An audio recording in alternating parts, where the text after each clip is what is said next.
Hello students, आप सबका एक बार फिर से बहुत बहुत स्वागत है इस वीडियो में। इस वीडियो में हम लोग करने वाले हैं पूरा केमिस्ट्री। ठीक है, केमिस्ट्री का आपको दो चैप्टर मिलेगा। एक आपका मिलेगा कि रासायनिक अभिक्रिया और समीकरण, और दूसरा चैप्टर जो होगा अम्ल क्षारक और लवण। ये आपको पहला वीडियो में मिलेगा। और केमिस्ट्री का सेकेंड वीडियो में आपको धातु अधातु और फिर कार्बन और उसके यौगिक के जितने भी इंपॉर्टेंट ऑब्जेक्टिव बनेंगे सारे हम लोग डिटेल में इसको देखने वाले हैं। ठीक है, क्योंकि आपका पूरा फुल सिलेबस का एग्जाम है और बहुत ही अच्छे अच्छे प्रश्न भी आएंगे। ठीक है, तो बहुत ही अच्छे अच्छे क्वेश्चन यहाँ पर उठाए गए हैं। ये वीडियो आप सबके लिए बहुत ही इंपॉर्टेंट होने वाला है। तो चलिए हम लोग सेशन को स्टार्ट करते हैं। पहला जो क्वेश्चन आ रहा है यहाँ पर, वो पूछा जा रहा है कि AB प्लस CD और तीर दिया हुआ है AD प्लस CB अभिक्रिया का नाम बताएं। तो आप ध्यान से देखिएगा, तो AB आपको यहाँ भी मिलेगा A, और आपको A इसके साथ मिलेगा D के साथ। ठीक है, A आपका D के साथ चला गया है और C जो है B के साथ चला गया है। ठीक है, तो आप देख सकते हैं कि कुल मिलाकर यहाँ द्विविस्थापन होगा। द्विविस्थापन यानी कि डबल डिस्प्लेसमेंट का नाम यहाँ नहीं दिया है, इसलिए हम लोग कह सकते हैं कि वो उभय विस्थापन होगा। ऑप्शन नंबर C हो जाएगा इसका सही आंसर। फिर जो सेकंड क्वेश्चन है उसमें बोला गया 2Cu प्लस O2 बराबर 2CuO बराबर कैसा अभिक्रिया है। तो आप ध्यान से देखिए, यहाँ पर जो है Cu कॉपर अलग था पहले और ऑक्सीजन अलग था, लेकिन जाके साइड में सब जुड़ गया। ठीक है, सब साइड में जुड़ गया। तो एक तो आपका संयोजन अभिक्रिया हो जाएगा, लेकिन संयोजन अभिक्रिया यहाँ ऑप्शन नहीं है, तो आप ऑक्सीकरण बोल सकते हैं, क्योंकि ऑक्सीजन जो है यहाँ पर जुड़ा है। ठीक है, ऑक्सीकरण जुड़ने को ही तो ऑक्सीकरण अभिक्रिया भी कहते हैं। फिर अगला यहाँ पर दिया है अभिक्रिया Fe2 दिया है Fe2O3 प्लस 2Al और तीर देकर Al2O3 प्लस 2Fe। तो आप ध्यान से देखिए, यहाँ पर भी यहाँ पर आपका विस्थापन अभिक्रिया हो जाएगा। क्यों विस्थापन हुआ? क्योंकि Fe जो था, Fe आपका अलग हो गया और Al2 के साथ O जुड़ गया यहाँ पर आके। ठीक है, Fe जो है Fe का विस्थापन कर दिया गया है, तो यहाँ आप कह सकते हैं कि ये विस्थापन अभिक्रिया हो जाएगा। फिर अगला सवाल है H2S प्लस I2 और बराबर 2HI प्लस S में कौन उपचायक है। तो उपचायक यहाँ कौन होगा? तो उपचायक आपका जो हाइड्रोजन जिसके साथ जुड़ेगा वही उपचायक होगा, यानी कि I2 जो होगा ये आपका कौन होगा? उपचायक हो जाएगा I2। उसके बाद दूसरा सवाल, अगला सवाल यहाँ के रासायनिक अभिक्रिया को व्यक्त किया जाता है किस रूप में। तो संकेत के रूप में, या अणुसूत्र के रूप में, या समीकरण के रूप में, या सरल सूत्र के रूप में। तो रासायनिक अभिक्रिया जो व्यक्त करते हैं वो समीकरण के रूप में होता है, समीकरण के रूप में फाइनल। उसके बाद अगला सवाल है कि लाल तप्त आयरन पर जलवाष्प प्रवाहित करने पर कौन सा यौगिक प्राप्त होता है। मतलब कि लाल तप्त आयरन, ठीक है, आपका लोहा रहेगा और लोहा के साथ जो है कौन प्रवाहित करने पर जलवाष्प प्रवाहित करना, उसमें जल का वाष्प अगर प्रवाहित करेंगे तब फाइनली हमको क्या मिलेगा। तो हमको मिलेगा Fe3O4 मिलेगा। ऑप्शन नंबर C हो जाएगा। फिर आगे है सिल्वर क्लोराइड का रंग क्या होता है। तो सिल्वर क्लोराइड का रंग जो होता है वो श्वेत होता है, सफ़ेद होता है सिल्वर क्लोराइड का रंग। नेक्स्ट है यहाँ पे कि निम्नलिखित में कौन सा उत्पाद लेड नाइट्रेट को गर्म करने पर प्राप्त होता है।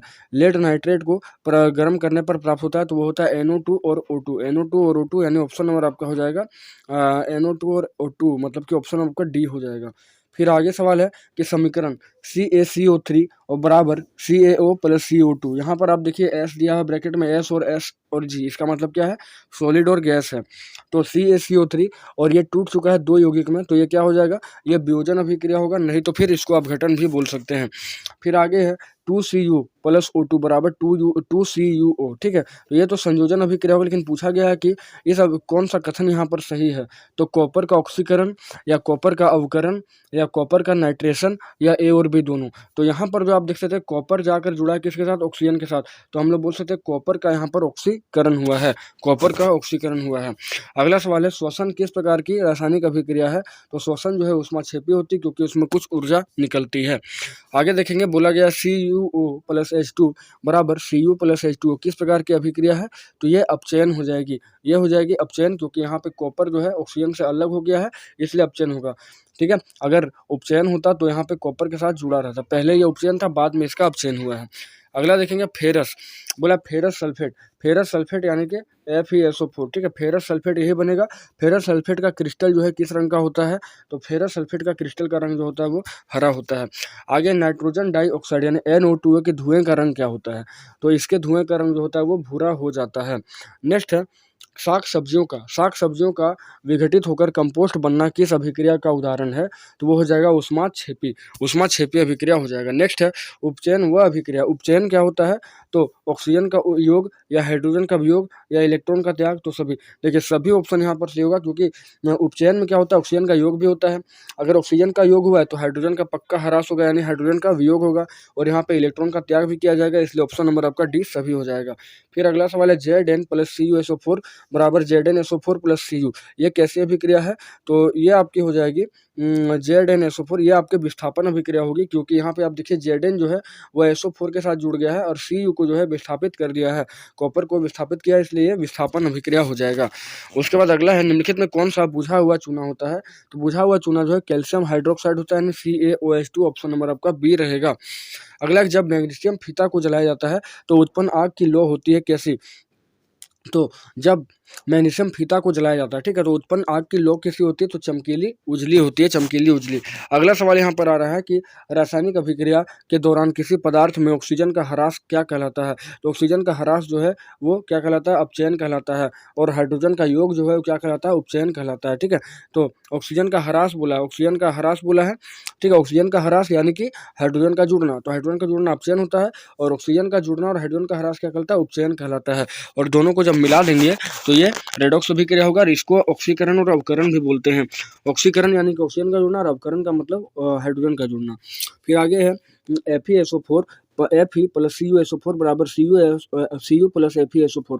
तो आप ध्यान से देखेंगे तो Fe यहाँ पर जो है अकेला था, लेकिन Fe यहाँ जुड़ गया और कॉपर यहाँ अलग हो गया है, तो ये कैसा अभिक्रिया है? ये विस्थापन अभिक्रिया में आएगा। फिर आगे है कि जिंक तथा सल्फ्यूरिक अम्ल के बीच, जिंक, ठीक है, Zn + सल्फ्यूरिक अम्ल H2SO4, इसके बीच कौन सी गैस निकलती है? तो वो निकलती है H2, क्योंकि गैस यहाँ क्या है? हाइड्रोजन ही गैस थी। आगे बोला गया, जब किसी अभिक्रिया के समय किसी पदार्थ में ऑक्सीजन की वृद्धि होती है तो निम्नलिखित में से उसको क्या कहते हैं? तो ऑक्सीजन की जैसे ही वृद्धि होगी उसको ऑक्सीकरण या उपचयन कहेंगे, ऑक्सीकरण या उपचयन कहेंगे। आगे है, रासायनिक अभिक्रिया में भाग लेने वाले पदार्थ को क्या कहते हैं? तो उसे अभिकारक कहा जाता है। नेक्स्ट है, समीकरण 2H2 + O2 बराबर 2H2O, एक क्या है? तो आप देखिए दो छोटे छोटा यौगिक यहाँ पर एक बड़ा यौगिक बनाया है, इसलिए इसको क्या बोलेंगे? संयोजन, क्योंकि यहाँ पे जुड़ा है, ठीक है, जुड़ा हुआ है। आगे बोला गया, निम्नलिखित में विस्थापन अभिक्रिया का उदाहरण यहाँ पर कौन है? विस्थापन का, ठीक है, विस्थापन आपका CaCO3 बराबर COO + CO2, ये तो नहीं होगा क्योंकि ये संयोजन है। फिर आगे है CaO + H2O बराबर COH2 बनाइए, ये आपका हाँ, ये आपका ऊपर वाला वियोजन था और नीचे वाला जो है संयोजन हो जाएगा। फिर आगे यहाँ देखिए FeCuSO4 + FeSO4 + Cu, यही ऑप्शन आपका सही होने वाला है, क्योंकि यही विस्थापन अभिक्रिया है। और चौथा अगर देख रहे हैं तो चौथा आपका NaOH + HCl है, और NaCl + H2, यानी कि ये आपका जो है उदासीनीकरण अभिक्रिया है, और आप कह सकते हैं हाँ उदासीनीकरण ही अभिक्रिया होगी, और नहीं तो फिर आपका आयनों का आदान प्रदान होगा, तो द्विविस्थापन हो जाएगा। फिर अगला सवाल यहाँ पर आ रहा है कि नीचे दी गई अभिक्रिया के संबंध में कौन सा कथन असत्य है, कौन सा कथन जो है गलत है? तो ऑप्शन है PbO + C, ठीक है, 2PbO + C बराबर 2Pb + CO2। अब ऑप्शन आपका सीसा अपचयित हो रहा है, अपचयन का मतलब होता है और हाइड्रोजन का जुड़ना, और उपचयन का मतलब होता है ऑक्सीजन का जुड़ना, और कार्बन डाइऑक्साइड उपचयित हो रहा है। तो आप देखिए कि सीसा, ठीक है, सीसा के साथ जो है ये यहाँ पे कार्बन डाइऑक्साइड जो है वो उपचयित हो रहा है, और कार्बन डाइऑक्साइड जो है कार्बन उपचयित हो रहा है या कार्बन डाइऑक्साइड उपचयित हो रहा है। तो यहाँ पर आपका पहला और दूसरा दोनों ऑप्शन सही हो जाएगा कि सीसा का अपचयन हो रहा है, ठीक है, और सीसा के साथ ऑक्सीजन जो था वो हटा था, सीसा के साथ ऑक्सीजन हटा था और बाद में कार्बन के साथ ऑक्सीजन जाके जुटा था, इसलिए बोल सकते हैं कि सीसा अपचयित हो रहा था और कार्बन डाइऑक्साइड उपचयित, यानी कि ऑप्शन नंबर आपका हो जाएगा ए और बी दोनों। फिर अगला क्वेश्चन यहाँ पर आ रहा है कि Fe2O3 + 2Al बराबर Al2Fe2Fe कैसा अभिक्रिया है? तो दोस्तों ये विस्थापन अभिक्रिया होगा, क्योंकि यहाँ पे आप देखिए फिर लोहा को विस्थापित कर दिया गया है एल्युमिनियम के द्वारा।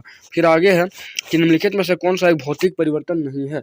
तो जल के क्वथन पर जलवाष्प का बनना या द्रवित पेट्रोलियम गैस का दहन। तो द्रवित पेट्रोलियम का गैस का दहन, ये आपका रासायनिक परिवर्तन हो जाएगा। फिर आगे है कि निम्नलिखित में से कौन से प्रक्रम में रासायनिक अभिक्रियाएं होती है?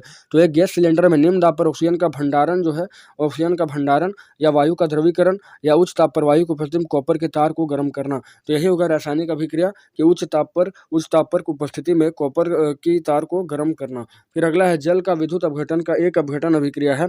जल के विद्युत अपघटन में मुक्त हुई हाइड्रोजन ऑक्सीजन का मोलर अनुपात क्या है? तो हाइड्रोजन और ऑक्सीजन का मोलर अनुपात, ठीक है, हाइड्रोजन और ऑक्सीजन का मोलर अनुपात कितना होता है?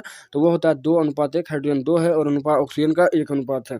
फिर आगे है कि मैग्नीशियम ऑक्साइड का रासायनिक सूत्र क्या होता है, तो ये MgO होता है मैग्नीशियम का। क्योंकि अगर इसको हम बनाएं मैग्नीशियम और ऑक्सीजन का अगर बनाना चाहें तो ये कैसे बनेगा, तो मैग्नीशियम का होता है संयोजकता 2 और ऑक्सीजन का भी संयोजकता होता है 2, दोनों को क्रॉस मल्टीप्लाई करेंगे यहाँ से तो फाइनल 2 और 2 कैंसिल हो जाएगा, MgO मेरे पास बनकर आ जाएगा, ठीक है, इसलिए MgO आंसर हो जाएगा। फिर आगे कौन सा रासायनिक अभिक्रिया का उदाहरण है, तो दही का बनना या किण्वित अंगूर या भोजन का टूटना, और सभी ये सभी हो जाएगा यहाँ पर क्या, रासायनिक अभिक्रिया का उदाहरण। फिर अगला सवाल हम लोग देखेंगे, सिल्वर के शोधन में बोला है कि सिल्वर नाइट्रेट के विलयन से सिल्वर प्राप्त करने के लिए कॉपर द्वारा विस्थापन किया जाता है। इस अभिक्रिया के लिए हमको समीकरण लिखना है, इस अभिक्रिया के लिए हमको समीकरण लिखना है। तो सिल्वर के शोधन में सिल्वर नाइट्रेट बोला है, ठीक है, कि से सिल्वर प्राप्त करने के लिए कॉपर द्वारा विस्थापन किया जाता है। कॉपर मतलब विस्थापन कर देता है किसको, सिल्वर को। तो पहले Cu हो जाएगा, फिर AgNO3 यानी सिल्वर नाइट्रेट होगा, और बाद में कॉपर जो है नाइट्रेट के साथ जुड़ेगा और यहाँ पे जो आपका सिल्वर है इसको बाहर कर देगा। तो बोल सकते हैं कि Cu प्लस AgNO3 बराबर CuNO3 2 और 2Ag। यहाँ पर S का मतलब सॉलिड है, ठीक है, और यहाँ पर आपका जो है वो AQ का मतलब यहाँ पर क्या है, तो जो आपका बैठ जाता है, ठीक है, मतलब आप कह सकते हैं कि अपकेंद्रन के रूप में जो बैठता है और बाद में यहाँ पर S आ जाएगा। आगे है आगे कंपोस्ट का बनना किस प्रकार का अभिक्रिया है, तो कंपोस्ट का बनना ऊष्माक्षेपी होता है। फिर बोला कि लौह चूर्ण पर तनि हाइड्रोक्लोरिक अम्ल डालने से क्या होता है, तो लौह चूर्ण पर तनु हाइड्रोक्लोरिक अम्ल डालने पर क्या होता है, आयरन क्लोराइड बनता है, आयरन का क्लोराइड बनता है। नेक्स्ट है यहाँ पर कि Zn प्लस CuSO4 बराबर ZnSO4 प्लस Cu, ये कैसी अभिक्रिया है, तो आप यहाँ ध्यान से देखेंगे CuSO4 एक यौगिक है, लेकिन बाद में ये Cu बाहर विस्थापित कर दिया गया किसके द्वारा, Zn के द्वारा, और Zn जो है SO4 के साथ जुड़ गया है, इसलिए ये क्या हो जाएगा, विस्थापन अभिक्रिया हो जाएगा। अब अगला सवाल देखेंगे, बोला गया है कि रासायनिक अभिक्रिया में भाग लेने वाले उत्पाद को क्या बोलते हैं, तो रासायनिक अभिक्रिया में जो भाग लेता है उसको क्या बोलते हैं, अभिकारक बोलते हैं। और वह अभिक्रिया इसमें 2 या 2 से अधिक अभिकारक, बोला 2 या 2 से अधिक अभिकारक मिलकर एक उत्पाद बनाता है उसको क्या बोलते हैं, तो उसको संयोजन अभिक्रिया बोलते हैं, या संकलन भी कह सकते हैं क्योंकि इसमें जुड़ता है। आगे वह अभिक्रिया जिसमें अभिकारक 2 या 2 से अधिक सरल उत्पादों में परिवर्तित हो जाता है, मतलब अभिकारक जो रहेगा 2 या 2 से भाग में टूट जाएगा तो उसको वियोजन या अपघटन अभिक्रिया कहा जाता है। नेक्स्ट सवाल यहाँ पर है कि कौन सूर्य प्रकाश के अपघटन से अपघटित हो जाता है, तो वो हो जाएगा AgCl यानी कि सिल्वर क्लोराइड। नेक्स्ट है सिल्वर क्लोराइड का रंग क्या होता है, तो अभी हमने देखा था कि श्वेत होता है। फिर आगे बोला अभिक्रिया जिसमें आयनों का आदान प्रदान होता है उसे क्या बोलते हैं, तो जब भी आयनों का आदान प्रदान होगा उसको द्विविस्थापन यानी कि डबल डिस्प्लेसमेंट कहते हैं। आगे वह अभिक्रिया इसमें उत्पाद के बनने के साथ साथ ऊष्मा भी निकलती है, यानी उत्पाद तो आपका बनेगा ही, उसके साथ साथ क्या निकलेगा, ऊष्मा निकलेगा, उसको ऊष्माक्षेपी। श्वसन के बारे में, श्वसन कैसी अभिक्रिया है, तो श्वसन जो होती है वो ऊष्माक्षेपी होती है, ऊष्माक्षेपी होती है। और ऊष्मा शोषी अभिक्रिया कौन होती है बच्चों, ऊष्मा शोषी जिसमें ऊष्मा का ह्रास हो जाता है। आगे शाक सब्जियों का विघटित होकर कंपोस्ट बनना किस प्रकार की अभिक्रिया का उदाहरण है, तो ये होती है ऊष्माक्षेपी की। आगे है वह अभिक्रिया इसमें जिसके घटित होने में ऊर्जा अवशोषित हो जाती है, ऊर्जा अवशोषित होती है, इसलिए उसको क्या बोलते हैं, ऊष्मा शोषी बोलते हैं, क्योंकि इसमें ऊर्जा जो है वो अवशोषित की गई है। आगे चिप्स के पैकेट में विकृत गहनता से बचने के लिए कौन सी गैस डाली जाती है, तो चिप्स के पैकेट को विकृत गहनता यानी कि गंदा यानी सेंट जो गंदा हो जाता है उसको बचाने के लिए नाइट्रोजन गैस यानी N2 गैस भरा जाता है। आगे है लोहे की कील को कॉपर सल्फेट के विलयन में डालने पर कॉपर सल्फेट के विलयन का नीला रंग धूसर हो जाता है। इस प्रक्रिया में कौन सी अभिक्रिया होती है, तो इस अभिक्रिया में जो है विस्थापन अभिक्रिया होती है कॉपर सल्फेट का, यानी कि लोहे के कील में यानी F ही है और उसमें CuSO4 डाले हैं तो बाद में FeSO4 बनता है, कॉपर को विस्थापित कर देता है, इसलिए ये विस्थापन अभिक्रिया हो जाएगा। आगे बोला निम्न में कौन सी अभिक्रिया हो रही है, देखिए यहाँ पे सूर्य का प्रकाश जो है, ठीक है, सूर्य का प्रकाश की वजह से यहाँ पर चाइना डिश जो है सिल्वर क्लोराइड जो टूट रहा है, ठीक है, चाइना डिश जो है सिल्वर क्लोराइड के रूप में यहाँ पे टूटेगा, Ag और प्लस का Cl में टूटेगा, तो टूटेगा इसलिए क्या हो जाएगा, वियोजन अभिक्रिया हो जाएगा। आगे बोला गया कि किस जैव प्रक्रम से हमें ऊर्जा मिलती है, तो हमें किससे ऊर्जा मिलती है, तो श्वसन से, ठीक है, हम लोग खा पी के जो बैठ जाते हैं पाचन कर लेते हैं वहाँ तक भी नहीं मिलता है, जब पाचन कंप्लीट होता है यानी कि जब टूटता है भोजन वियोजित होता है उसके बाद जो हमको हमारे शरीर में ग्लूकोज की मात्रा मिलती है उसे ही श्वसन बोलते हैं। आगे है कि निम्नलिखित में किस अभिक्रिया में दो अलग अलग परमाणु या परमाणु के समय का आपस में आदान प्रदान होता है, तो वो तो द्विविस्थापन में ही होता है। आगे कली चूना यानी कि कैल्शियम ऑक्साइड पर जब जल डाला जाता है तब कैसी अभिक्रिया होती है, तो कैल्शियम ऑक्साइड, ठीक है, आप चूना वाला काम तो किए होंगे घर पे पोचाड़ा करने के लिए, तो उसमें जो CaO जो लेंगे हम लोग, CaO लेंगे जो कली चूना, उसमें अगर हम लोग जल डालेंगे, ठीक है, गर्म जल या कोई भी जल डालेंगे तो थोड़ा सा आपका आवाज़ करता है ये और उसमें ऊष्मा निकलती है तो ऊष्मा छिपी हो जाएगी। आगे अम्ल और क्षारक के बीच की अभिक्रिया को क्या बोलते हैं, तो उदासीनीकरण बोलते हैं। आपका एक सब्जेक्टिव सवाल भी बनता है कि अम्ल और क्षारक के बीच की अभिक्रिया को उदासीनीकरण अभिक्रिया क्यों बोलते हैं, क्योंकि इसमें अम्ल और क्षारक दोनों एक दूसरे के प्रभाव को बिल्कुल नष्ट करके उदासीन बना देता है। आगे यहाँ पर क्वेश्चन है कि Fe2O3 + 2Al बराबर Al2O3 + 2Fe किस प्रकार की अभिक्रिया होती है। तो यहाँ पर आप देख सकते हैं, यहाँ पे Al जो है आपका O3 के साथ जुड़ा है, Fe को यहाँ पर विस्थापित करके बाहर कर दिया है, इसलिए ये विस्थापन अभिक्रिया हो जाएगा। नेक्स्ट बोला गया है CuO + H2 और Cu + H2O में किसका उपचयन हुआ है, किसका उपचयन हुआ है। तो आप ध्यान से देखिएगा, उपचयन जो हुआ है, उपचयन किसका हो जाएगा, तो वो हो जाएगा H2 का, क्योंकि H2 के साथ ऑक्सीजन जुड़ा है, जिसके साथ ऑक्सीजन जाकर जुड़ता है उसको उपचयन बोलते हैं, और जिसके साथ हाइड्रोजन जाके जुड़ेगा उसको अपचयन कहते हैं। ठीक है, उपचयन को ऑक्सीकरण भी कहते हैं, ऑक्सीकरण भी उपचयन को कहते हैं। अब यहाँ देखेंगे आगे BaCl2 + Na2SO4 बराबर BaSO4 + 2NaCl। तो ये कैसा अभिक्रिया है, देखिए आप यहाँ Ba के साथ कौन जुड़ा है, SO4, और Cl के साथ कौन जुड़ा है, Na2। ठीक है, Na2Cl ये आपका जुड़ गया, तो आप दोनों तरफ से आपका आयनों का आदान प्रदान हुआ है, तो ये क्या हो जाएगा, ये हो जाएगा द्विविस्थापन अभिक्रिया, ऑप्शन नंबर 4। फिर आगे है CaO + H2O बराबर CaOH2 किस प्रकार की अभिक्रिया है। तो आप देख सकते हैं कि दो छोटे छोटे यौगिक हैं और यहाँ पर एक बड़ा यौगिक का निर्माण हुआ है, तो यह संयोजन अभिक्रिया हो जाएगा। उसके बाद अगला है CaCO3 बराबर CaO + CO2। यहाँ आप देखेंगे ध्यान से, तो एक बड़ा यौगिक जो है दो छोटे छोटे यौगिक में टूट गया है, इसलिए क्या हो जाएगा, वियोजन अभिक्रिया। वियोजन को ही एक दूसरा अपघटन अभिक्रिया भी कहा जाता है। आगे बोला गया है कि 2Cu + O2 बराबर 2CuO किस प्रकार की अभिक्रिया है। तो ये दोस्तों उपचयन हो जाएगा। ठीक है, उपचयन अभिक्रिया होगी, क्योंकि यहाँ पर आप देख सकते हैं कॉपर के साथ कौन जुड़ा है, तो ऑक्सीजन जुड़ा है, तो किसका उपचयन हुआ है, कॉपर का उपचयन हो चुका है। आगे है अभिक्रिया CuSO4 + Fe और FeSO4 + Cu किस प्रकार की अभिक्रिया होगी, तो ये भी आपका विस्थापन अभिक्रिया हो जाएगा। नेक्स्ट है H2 + O2 बराबर H2O किस प्रकार की अभिक्रिया है, तो ये संयोजन होगी, क्योंकि दो छोटे छोटा यौगिक मिलकर बड़ा यौगिक बनाया है। आगे है CH4 + 2O2 बराबर CO2 + H2O प्लस ऊर्जा किस प्रकार की अभिक्रिया है। तो आप लास्ट में ध्यान से देखेंगे, ऊर्जा जो दिया है, तो ऊर्जा जो निकल रहा है यहाँ से, ठीक है, ऊर्जा जो निकल रहा है, इसके वजह से ये क्या हो जाएगा, ऊष्माक्षेपी अभिक्रिया हो जाएगा। आगे है दीवारों पर सफेदी करने के लिए किसका उपयोग करते हैं, तो कैल्शियम हाइड्रोक्साइड यानी कि बुझा हुआ चूना यानी कि CaOH2 का प्रयोग किया जाता है। आगे है और वसा युक्त खाद्य पदार्थों को विकृत गंधे होने से बचाने के लिए इसमें मिलाए जाने वाले पदार्थ को क्या बोलते हैं, तो उसको उपचायक कहा जाता है, उसको उपचायक बोलते हैं। ठीक है, उसको उपचायक कहते हैं, प्रति उपचायक भी होता है ये, और हम लोग कह सकते हैं ये प्रति उपचायक ही होता है। आगे है तेल के एक ताज़े नमूने को अधिक दिनों तक सुरक्षित रखने के लिए किस गैस का उपयोग किया जाता है, तो वो N2 किया जाता है, नाइट्रोजन का, क्योंकि नाइट्रोजन जो है विकृत गंधित होने से बचा लेता है। आगे अब कौन सी अभिक्रिया नहीं होगी, ध्यान से, ये इस टाइप के जो सवाल बनते हैं थोड़े हार्ड क्वालिटी के होते हैं। बोला कौन सी अभिक्रिया नहीं होगा, देखिए CuSO4 + Fe बिल्कुल होगा, क्योंकि कॉपर जो है वो Fe से ज़्यादा पावरफुल है, इसलिए पहले ये क्या रहा होगा, पहले ये रहा होगा FeSO4। ठीक है, FeSO4 रहा होगा प्लस Cu बना होगा, लेकिन बाद में जो है वो क्या किया है, तो Cu जो है CuSO4 के साथ जाकर जुड़ गया। ठीक है, और Fe को क्या किया, विस्थापित कर दिया, तो ये तो हो जाएगा। फिर आगे है CuSO4 + Zn। तो Zn में यहाँ Cu से ज़्यादा, मतलब कॉपर जो है ज़्यादा पावरफुल है। ठीक है, उसके बाद कॉपर से ज़्यादा पावरफुल है, तो CuSO4 + Zn तो बिल्कुल हो जाएगा, यानी Zn को विस्थापित कर देगा। लेकिन आगे FeSO4 + Zn, यहाँ Fe जो है ज़्यादा पावरफुल होगा, वहीं पर ZnSO4 + Cu, तो यह अभिक्रिया नहीं हो सकता, क्योंकि कॉपर जो है ज़्यादा पावरफुल है Zn से, और Zn यौगिक नहीं बना पाएगा। ठीक है, इसलिए आपका ऑप्शन नंबर 4 जो है यहाँ पर अभिक्रिया नहीं होगा। नेक्स्ट क्वेश्चन है लौह चूर्ण पर HCl डालने पर क्या होता है, तो H2 गैस बनता है। ठीक है, H2 लौह चूर्ण पर तनु HCl डालने पर क्या बनता है, तो वह H2 गैस बन जाता है। आगे है PbO + C और Pb + CO2 किस प्रकार की अभिक्रिया है, या कौन सी उपचयित हो रही है। हाँ, यहाँ पर बोला किसका उपचयन हो रहा है, किसका उपचयन हो रहा है। ठीक है, तो किसका अपचयन हो रहा है, अपचयन पूछा, उपचयन पूछता तब तो हम लोग कह देते कि कार्बन का हुआ है, लेकिन यहाँ पे अपचयन पूछा है। अपचयन किसका हुआ है, Pb का, क्योंकि Pb के पास पहले ऑक्सीजन था, लेकिन बाद में हटकर चल गया किसके पास, CO2 के पास। आगे है शरीर में भोजन का पचना किस प्रकार की अभिक्रिया है, तो भोजन हो जाएगा वियोजन, क्योंकि भोजन जो टूटता है इसलिए वियोजन अभिक्रिया। आगे बोला है ZnO + C और Zn + CO में किसका उपचयन हुआ, उपचयन पूछा है, यानी कि ऑक्सीजन किसके साथ जाकर जुड़ा है, तो कार्बन हो जाएगा। कार्बन का यहाँ पर उपचयन है तो क्या कार्बन के साथ जाकर जुड़ा है ऑक्सीजन, और Zn का क्या हुआ है, तो Zn का अपचयन हुआ है। Zn का अपचयन हो गया क्योंकि यहाँ पर हाइड्रोजन का यहाँ पे ऑक्सीजन का ह्रास हुआ है। आगे बोला गया कि सोडियम सल्फेट और बेरियम क्लोराइड को मिलाने पर किस रंग का अवक्षेप प्राप्त होता है। सोडियम सल्फेट बोला है, ठीक है, यानी Na2SO4 हम लोग बोलेंगे और प्लस बेरियम क्लोराइड बोलेंगे, BaCl2 बोलेंगे। तो इसको मिलाने पर जो है किस प्रकार की अभिक्रिया हमको मिलेगी, मतलब किस प्रकार का कलर मिलेगा, तो वो सफ़ेद हो जाएगा।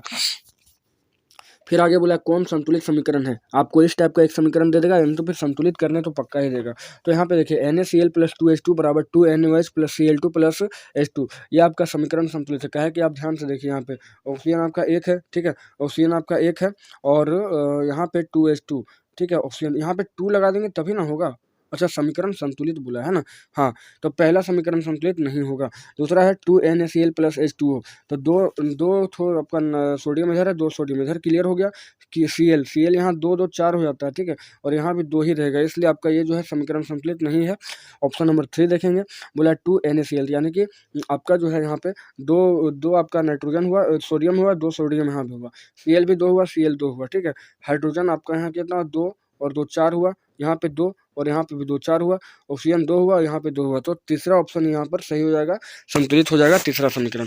आगे समीकरण संतुलित कौन सा है यहाँ पर, तो H2 + Cl2 बराबर HCl, ये समीकरण संतुलित नहीं है, ये भी आपका समीकरण संतुलित। ऑप्शन नंबर 3 जो है N2 + 3H2 बराबर 2NH3, यही आपका समीकरण जो है संतुलन हो जाएगा।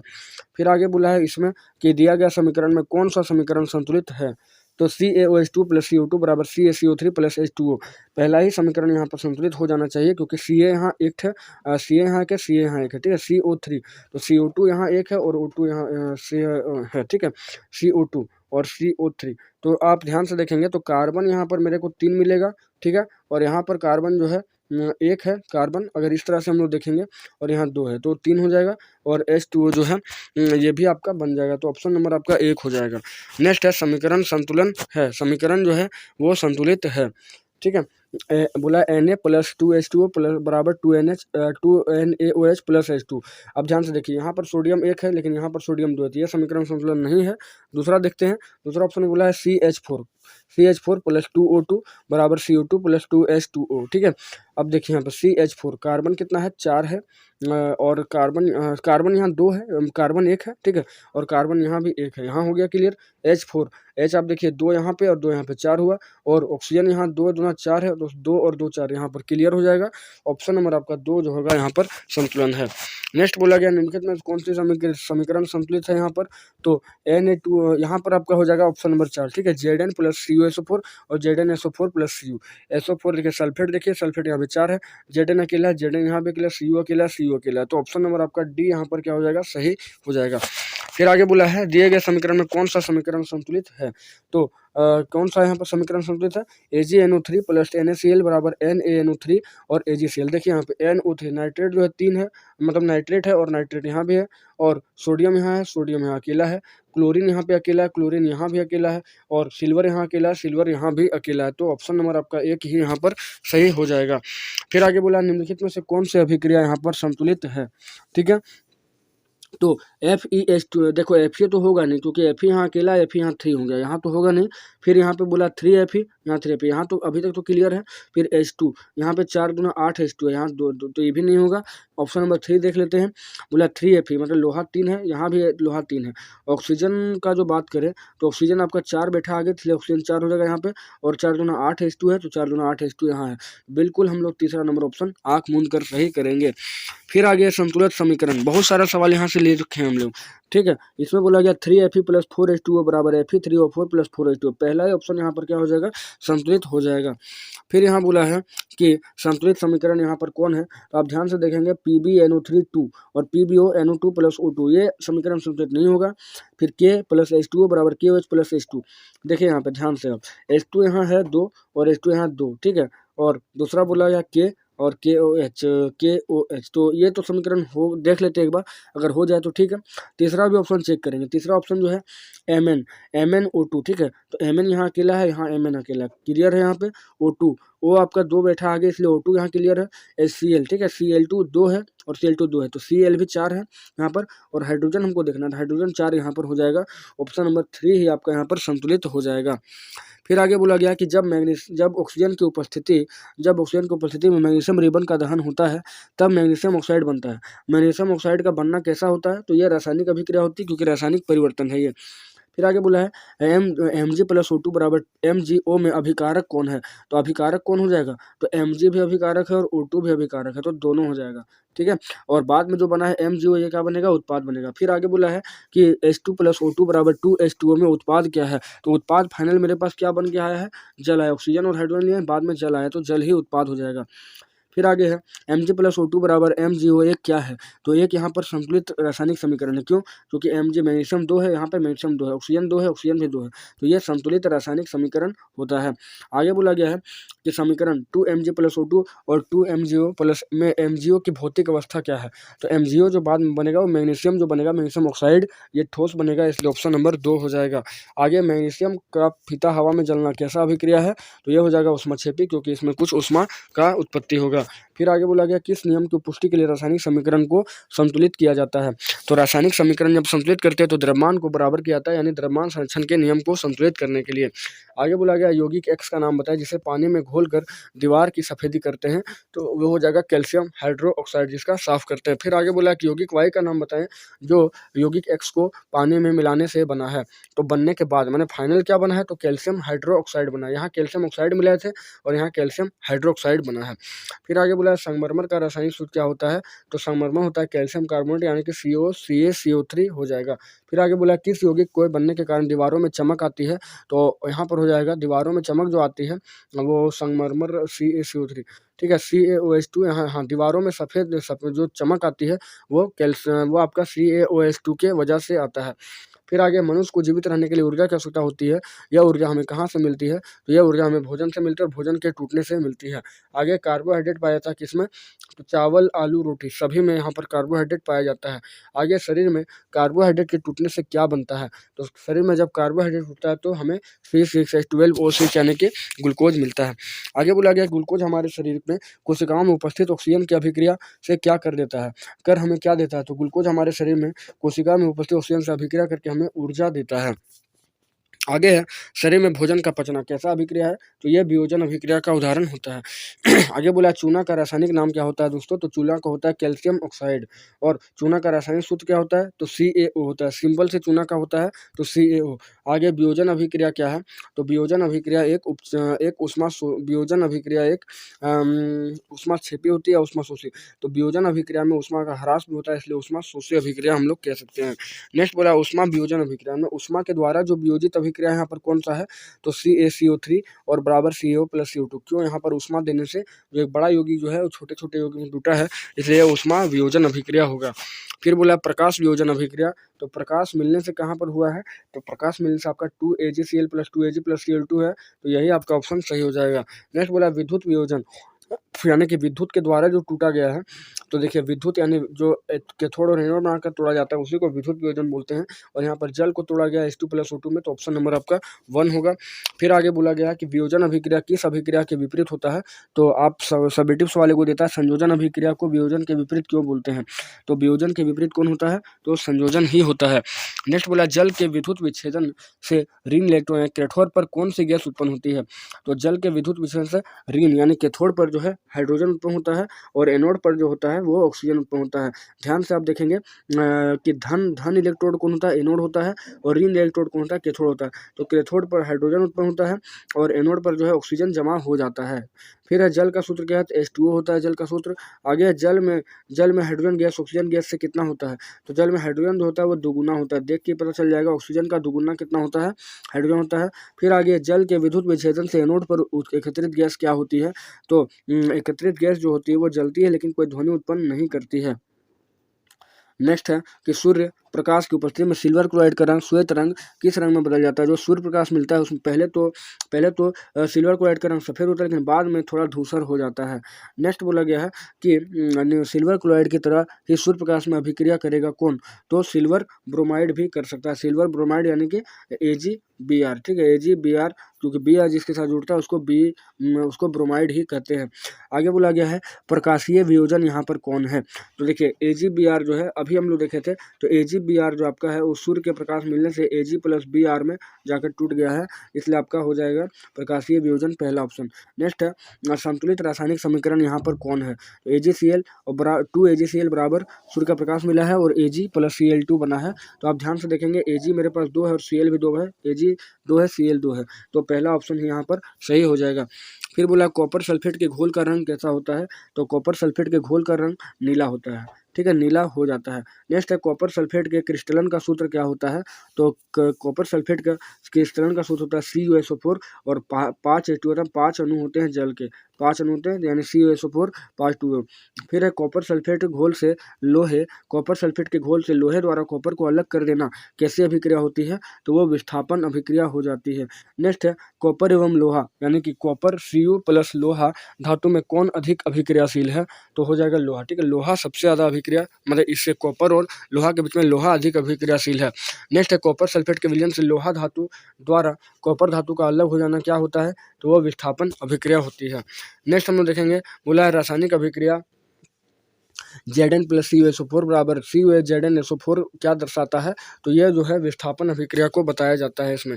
फिर है अभी हम लोग देखे थे कि CuCl2 + Pb और PbCl2 + Cu कैसा अभिक्रिया है? तो यह भी आपका विस्थापन अभिक्रिया है। और अभिकारकों के बीच आयनों के आदान प्रदान से जो अभिक्रिया मिलता है उसको क्या बोलते हैं? उसको द्विविस्थापन बोलते हैं।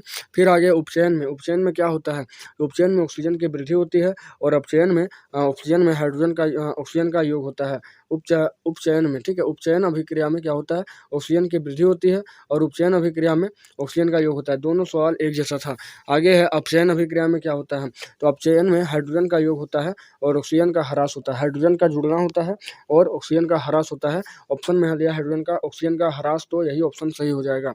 नेक्स्ट बोला गया उपचयन की अभिक्रिया किसकी उपस्थिति में होती है? तो उपचयन की अभिक्रिया जो होती है वो उपचायक की उपस्थिति में होती है। फिर आगे उपचयन की अभिक्रिया किसकी उपस्थिति में होती है? तो अपचयन की अभिक्रिया जो होगी वो उपचायक की अभिक्रिया में होगी। आगे रासायनिक अभिक्रिया 2Cu + O2 में किस प्रकार की अभिक्रिया है? तो आप देख सकते हैं कि कॉपर के साथ जाकर ऑक्सीजन जुड़ा है, तो यह उपचयन होगा। आगे है Cu + O2 बराबर 2Cu में किसका उपचयन हुआ है? उपचयन किसका हुआ है? तो वो कॉपर का होगा, क्योंकि कॉपर के साथ जाकर ऑक्सीजन जो है बाद में जुड़ा है। नेक्स्ट बोला गया है कि CuO + H2 बराबर CuH2 किस प्रकार की अभिक्रिया होनी चाहिए? तो यहाँ पर आपका हो जाएगा रेडॉक्स, क्योंकि एक का यहाँ पे उपचयन हुआ है, Cu का आप देख सकते हैं Cu का अपचयन हुआ है और हाइड्रोजन का क्या उपचयन हुआ है? तो यहाँ पर उपचयन अपचयन अभिक्रिया को साथ में क्या बोलते हैं? तो उसको बोलते हैं रेडॉक्स अभिक्रिया, इसलिए यही ऑप्शन सही हो जाएगा।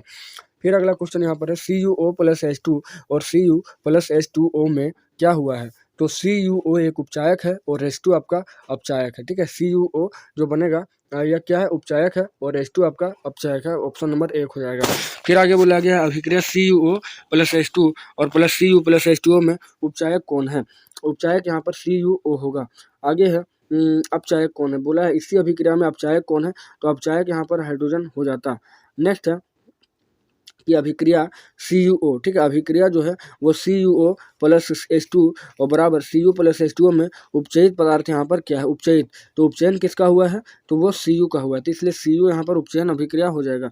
आगे ZnO + C और Zn + CO में अपचयित पदार्थ कौन था? अपचयित, ठीक है, अपचयित बोला है तो क्या हो जाएगा? C, क्योंकि कार्बन के साथ जाकर क्या हुआ है? ये जुड़ा है, तो अपचयित यही हो जाएगा। आगे है आगे यहाँ पर देखेंगे दिए गए अभिक्रिया में किस पदार्थ का उपचयन हुआ है? उपचयन किसके साथ होता है? जिसके साथ ऑक्सीजन जुड़ता है, तो यहाँ पर कार्बन के साथ जाकर ऑक्सीजन जुड़ा है। पहले Zn के साथ था, इसका मतलब Zn का क्या हुआ है? तो Zn का अपचयन हुआ है और कार्बन का यहाँ पर क्या हुआ है? उपचयन हुआ है, ऑप्शन नंबर C हो जाएगा। फिर आगे क्वेश्चन है ए प्लस अम्ल और बराबर लवण प्लस कार्बन डाइऑक्साइड प्लस जल कब होता है? तो ये कार्बोनेट बनाता है। ऊपर समीकरण ए क्या है? तो ए आपका एक कार्बोनेट हो जाएगा। फिर आगे एक संक्षारण से बचने के क्या उपाय हैं? तो धातुओं पर जस्तीकरण करेंगे तो उससे संक्षारण से बचने का उपाय हो सकता है। नेक्स्ट है विकृत गंधिता कौन से अभिक्रिया के कारण होता है? विकृत गंधिता तो उपचयन अभिक्रिया के कारण विकृत गंधिता होता है। आगे है आलू के चिप्स में या कोई भी चिप्स में क्या होता है? नाइट्रोजन का गैस होता है। नेक्स्ट उपचयन अभिक्रिया को रोकने वाले उपचाय पदार्थ को क्या बोलते हैं? उसे प्रति उपचायक कहते हैं। प्रति उपचायक अगर ऑप्शन में अगर खाली उपचायक होता तो उपचायक होता है कि प्रति उपचायक है तो प्रति उपचायक यानी कि एंटासिड भी हो सकता है। आगे बोला गया रासायनिक समीकरण को खाली स्थान नियम पूरा करने के लिए संतुलित करते हैं। तो रासायनिक अभिक्रिया को रासायनिक समीकरण को द्रव्यमान संरक्षण का नियम संतुलित करने के लिए किया जाता है। आगे CaCO3 बराबर CaO प्लस CO2 कैसी अभिक्रिया है? तो आप देख सकते हैं बड़ा यौगिक जो है छोटे यौगिक में जुड़ा है इसलिए वियोजन अभिक्रिया या अपघटन अभिक्रिया हो जाएगा। नेक्स्ट है फोटोग्राफी में खाली स्थान अभिक्रिया का प्रयोग होता है। फोटोग्राफी में प्रकाश अभिक्रिया की उपयोग होती है। आगे उपचयन में ऑक्सीजन का अनुपात क्या होता है? तो उपचयन जब होता है तो ऑक्सीजन का अनुपात यहाँ पर बढ़ जाता है और वहीं पर अगर अपचयन होता है तो ऑक्सीजन का अनुपात जो होता है वो घट जाता है। यानी अपचयन में क्या होता है? हाइड्रोजन बढ़ता है और ऑक्सीजन का ह्रास होता है और वहीं पर उपचयन में ऑक्सीजन बढ़ता है और हाइड्रोजन का क्या होता है? ह्रास हो जाता है। आगे जिस रासायनिक अभिक्रिया में ताप का शोषण होता है उसे ऊष्मा शोषी कहते हैं। नेक्स्ट है किसी पदार्थ X के विलयन का उपयोग सफेदी करने के लिए होता है। तो X का नाम यहाँ पर क्या है? CaO हो जाएगा और बिना बुझा हुआ चूना बोलेंगे इसका। और X के साथ जल का अभिक्रिया क्या बनेगा? तो CaO प्लस H2O बराबर CaOH2O AQ बनेगा आपका और यहाँ पर ये ऊष्माक्षेपी अभिक्रिया हो जाएगा। श्वसन कैसी अभिक्रिया है? तो ऊष्माक्षेपी होती है। नेक्स्ट यहाँ पर देखेंगे एक सवाल दिया है कि निम्नलिखित चित्र में CO की अभिक्रिया को दिखाया गया एवं 1 एवं 2 का नामांकन कीजिए। तो एक आपका क्या है? बीकर है और दूसरा क्या है? यहाँ पर जल है। ठीक है, समीकरण क्या हो जाएगा? CaO प्लस H2O बराबर CaOH2 बनेगा। फिर अगला सवाल यहाँ पर दिया है कि एक चित्र दिया है इसमें विद्युत अपघटन को दिखाया गया है, नामांकित कीजिए इस किस प्रकार की अभिक्रिया है। तो पहला नाम क्या होगा? यहाँ पे पहला नाम ऑक्सीजन गैस निकल रहा है, दूसरा जो होगा यहाँ पे हाइड्रोजन गैस निकल रहा है, तीसरा जो आपका बनेगा तीसरा जो है एनोड बन रहा है और चौथा जो बन रहा है कैथोड बन रहा है। ठीक है, और यह एक वियोजन अभिक्रिया क्योंकि यहाँ पर टूट रहा है। आगे है FeCuSO4 बराबर FeSO4 प्लस Cu कैसी अभिक्रिया है? तो ये जो है वो बनेगी विस्थापन अभिक्रिया। ठीक है, और पहले नीला होती है बाद में इसका रंग जो है हरा हो जाता है। नेक्स्ट यहाँ पर है एक प्रयोग बताया गया है। एक प्रयोग में जो है सोडियम सल्फेट विलयन प्रयुक्त परखनली ली गई है और यहीं से एक सवाल है पूछा गया है कि इसमें होने वाली अभिक्रिया का संतुलित रासायनिक समीकरण लिखिए, फिर होने वाली अभिक्रिया का नाम लिखिए। तो यहाँ पर द्विविस्थापन होगा इस अभिक्रिया में और क्या कोई अवक्षेप बनेगा? तो हाँ, अवक्षेप को ही AQ से दिखाया जाता है, अवक्षेप को। उसके बाद आगे बोला कि यदि हाँ तो उसका नाम लिखिए। तो अवक्षेप का नाम क्या बनेगा? बेरियम सल्फेट बनेगा और रंग इसका क्या हो जाएगा? सफ़ेद हो जाएगा। ठीक है, और इस प्रकार हाँ, अगला सवाल यहाँ पर हम लोग देखने वाले हैं। अगला सवाल जो है वो इस टाइप का सवाल आया हुआ है एग्जाम में। सूर्य का प्रकाश दे रखा है और यहाँ चाइना सिल्वर क्लोराइड, तो सफ़ेद चमकीला सिल्वर यहाँ पर सिल्वर बनेगा और सूर्य के प्रकाश से सिल्वर यहाँ पर टूटेगा। 2AgCl बराबर प्रकाश है और Ag प्लस Cl2 के रूप में टूट गया है।